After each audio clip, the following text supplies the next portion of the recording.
Hello అందరికీ నమస్కారం. ఎలా ఉన్నారు? ఈరోజు మీకు నేను ఒక పల్లెటూరి అబ్బాయికి తన ఊరితో తనకి ఉండే అనుబంధాన్ని పరిచయం చేస్తాను. ఇక అతని మాటల్లోనే విందాం. నా పేరు బుడుగు. మా ఊరు రంగాపురం. నేను మా ఊరి హైస్కూల్లో చదువుతున్నాను.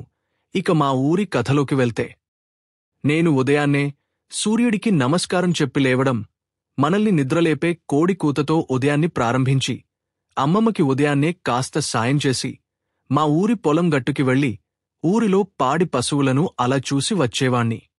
స్నానాల తరువాత మా ఊరిలో గుడికి వెళ్లి భక్తితో పూజించుకుని ఊరిలో జరిగే కోలాటాల ఆటపాటలతో సమయాన్ని గడిపేవాణ్ణి. పాఠశాల సమయానికి గబగబ పరుగులతో వెళ్లడం, మధ్యాహ్న భోజనాలలో స్నేహితులతో కాస్త అల్లరి చేస్తూ భోజనాలు చేసేవాళ్లం. మరి సెలవు ఉన్న రోజుల్లో అయితే మధ్యాహ్న సమయం పొలం గట్టు మీద ఉండే ఓడల మర్రి చెట్టు కింద నిద్రించడం మాకు మంచి సరదా.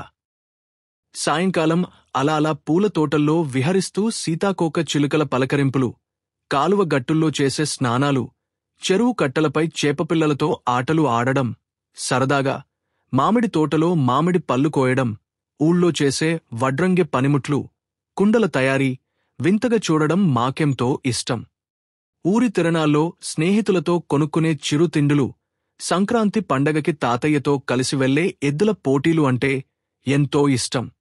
చీకటి పడ్డాక అమ్మమ్మ తాతయ్య చెప్పే కథలు వినడం, రంగురంగుల కాంతులతో తిరిగే మినుగురు పురుగులతో కాలక్షేపం చేయడం, అందమైన జాబిలి వెన్నెల వెలుగులో చీకటిని మర్పించే నక్షత్రాల తోటలో విహరించే పక్షుల్లా మేమంతా ఆరుబయట రాత్రుళ్ళు నిద్రించేవాళ్లం.